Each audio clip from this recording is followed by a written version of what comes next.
This is a 100% Grenache. It comes from a very, very stony and dry soil.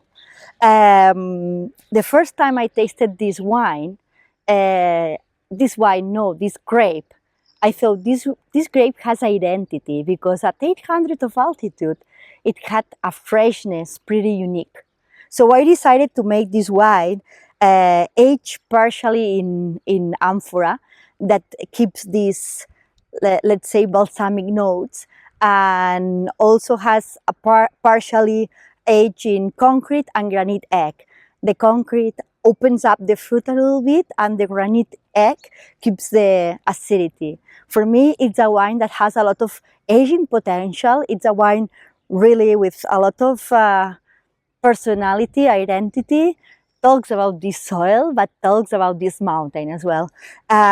For the pairing, it's the same than the Petit Sao and the other red wines. It's a powerful red, so needs to be paired with common sense, like with things that are full flavor, things that have some complexity. But because it's fresh, it's gonna clean your mouth, and it's gonna keep you eating in a very nice pairing.